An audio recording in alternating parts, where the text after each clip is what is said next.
I'd like to share some fundamentals on how to get that radio DJ sound out of your mic. Let's get into it. First of all, I'd like to shout out the video that I learned this technique from all those years ago, how to get that Don Lafontaine sound in Adobe Audition. I'm going to have that linked up in the corner. The first step is picking the correct microphone. Condenser microphones have that proximity effect, that growl at the end of your sentences. Like you just drank a glass of whiskey or smoked a pack of cigarettes or have bronchitis like I do.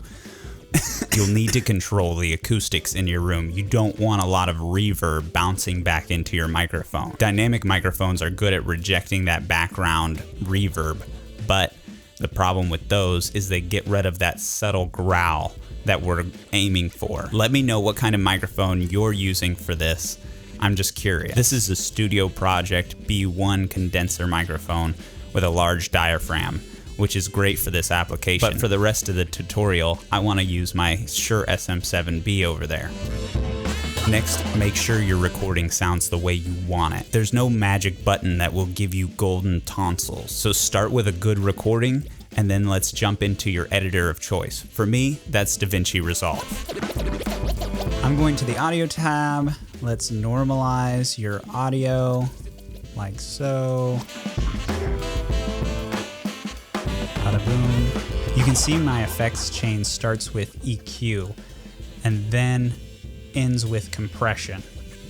This is not what I would normally do if I had control over the recording. However, this is a run and gun podcast that was recorded in a room with an air conditioner on $20 microphones. I had to tame some harsh frequencies before I started compressing the audio. When you have control over your acoustics in your room, you typically want to finish your processing chain with EQ. Let's go over the reasons that I made the cuts in this EQ. Every spoken word recording needs a high-pass filter. There's very little detail from the average human voice below 85 Hertz. You just don't need that bass rumble from vehicles driving by or an air conditioner or bumps on the desk.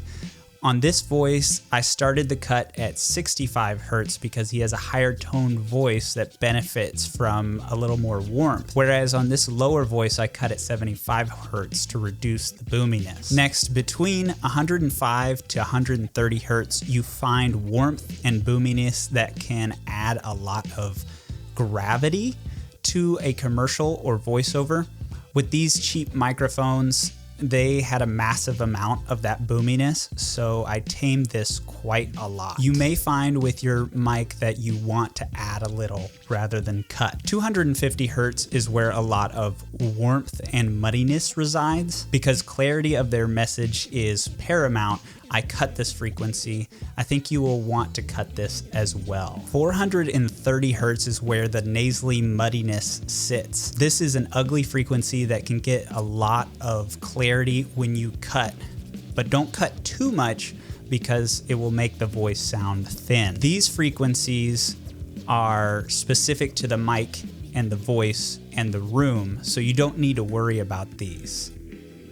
The reason I put a low pass filter on this, the air conditioner was making high-pitched whistling frequencies. There's a lot of airiness in those frequencies that can make you feel like you are in the room with the recording. However, these cheap mics don't capture detail in those high frequencies. I can't hear that high now that I'm so old. I would rather play it safe and chop those frequencies off. I don't want a young kid that can hear those high frequencies to put on their podcast in their Mercedes and be annoyed by the high-pitched squeal that I couldn't hear. After cutting all this, you will likely need to make up some of that volume that you lost. You can crank that up here. Next is the limiter. Remember that you are trying to reduce the volume changes of a recording to make it sound really tightly compressed. In this case, I'm just trying to tame the volume of a long-form podcast without having to add volume adjustments every time they change the way they talk into their mic.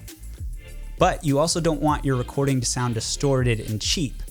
A little distortion can emphasize a point being made, A lot of distortion can distract your audience and even cause them to click away. A digital limiter will distort your audio, whereas an analog limiter will smooth out the peaks. I like to set my limiter around -6 decibels because that is close to industry standard.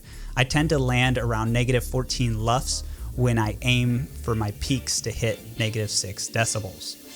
You can control how hard you hit your limiter by adjusting your input volume. I like to put my release at a very fast 50 milliseconds. Next is multi-band compressors. This is where the magic happens. You can think of this as an EQ and a compressor in one. It affects blocks of frequencies rather than compressing the entire recording if one particular frequency is loud and unruly. This is a 4-band compressor: low band, low mid, high mid, and high frequency. This will change the way your microphone sounds. Don Lafontaine used a $3,500 mic. To change the way a $100 mic sounds, you can use a multipressor to enhance the subtle sounds in certain frequencies. For example, we want to bring out the gravel at the end of our words. So this multipressor is set up to bring up the low and high frequencies where the gravel sits in the recording, while it also suppresses the mid frequencies where our voices sit naturally. This gives you an unnatural scooped mid sound that makes your voice stand out. For the low band, I set this to capture everything below 120 Hertz. I set the threshold to start compressing at -12 decibels with an aggressive ratio of 2.5 to 1. I set the attack and release very fast because of the room they recorded in, but in your case, you will want your attack around 10 to 15 milliseconds and your release around 150 to 200 milliseconds. Then you'll want to increase your gain to 3 to 5 decibels. I only bumped this recording up 1 decibel because I'm not going for that impactful commercial sound. Clarity was my main goal. I set the low mid band from 120 Hertz to 4,000 Hertz. This is where the human voice sits. The threshold is at 0 decibels because we are not trying to compress the voice itself yet. We are reducing the body of the voice by -5 decibels to make the gravel stand out. Then set your high mid band from 4,000 Hertz to 10,000 Hertz. This is the crackly part of your voice. The threshold is -18 with a ratio of 2 to 1. Again, my attack and release are faster here than I normally would set them to if I had control of the recording. Set your attack to 10 to 15 milliseconds to bring the crispiness back into your voice.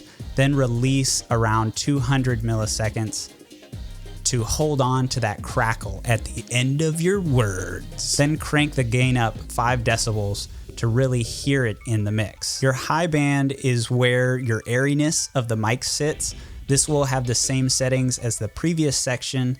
We will just crank this up 3 decibels instead of 5. You reduce the body of the recording by 5 decibels, so we need to make up the gain by at least 3 decibels. By adding this multipressor, you have greatly increased the proximity effect in your cheap mic. This makes your voice sound like it's right in the audience's face. Every voiceover recording needs this next effect. The de-esser takes the harsh S or T or SH sounds and smooths them out a little. Marques Brownlee could really use a de-esser on his YouTube videos. Listening to him is quite fatiguing on my ears. You need to find where your S frequency is on your voice with your mic. This will be different for everyone. You can add multiple de-essers for different frequencies, like SH will be around 6 to 7,000 Hertz, but S and T will be around 8,000 Hertz. A de-esser allows your audio to sound really crispy without blowing someone's eardrum when you say an S or a T. Finally on the chain, I've placed a very aggressive compressor over the whole frequency range. The threshold is at -17 decibels with a ratio of 3 to 1. For this recording, I have a fast attack and release, but you want your attack to be around 10 to 15 milliseconds to retain that crispiness. You will want your release to be around 250 milliseconds to hold on to the gravel at the end. On this recording, I have an expander to mitigate the air conditioner. It doesn't work very well, but it's the best I can do. You won't need this as long as your recordings are clean. In fact, you won't want this because you will directly counteract the effects you're trying to get with the compressor. After you've compressed the voice, you will need to make up some of that volume that you've lost. Then you will want an aggressive limiter to make sure you don't blow anyone's car speakers. I like the attack and release to be fast on this limiter. Once you have everything set, I save these settings as a preset in Fairlight. I use these settings on almost any mic to make it sound better with just minor tweaks here and there. After I have each voice sounding the way I want, I add the sound effects and music to the podcast. Then I add a quick, soft limiter over top of everything to make sure once all the sounds are added together, they don't go over 6 decibels. I want the audience to be able to turn the volume up with confidence that their ears aren't going to be bleeding 5 minutes from now. Nothing is more frustrating than listening to a podcast and you can't hear what they're saying, but you don't want to turn up the volume because you're afraid that they will start screaming or laughing. On this limiter, you want your release to be very fast. I hope this overview was helpful to you. If I missed anything or you have any questions, please feel free to let me know. I use these same principles in OBS and Logic. If you would like me to do the same tutorial for those other programs, let me know if you're interested in that video. Now go have fun with your microphone.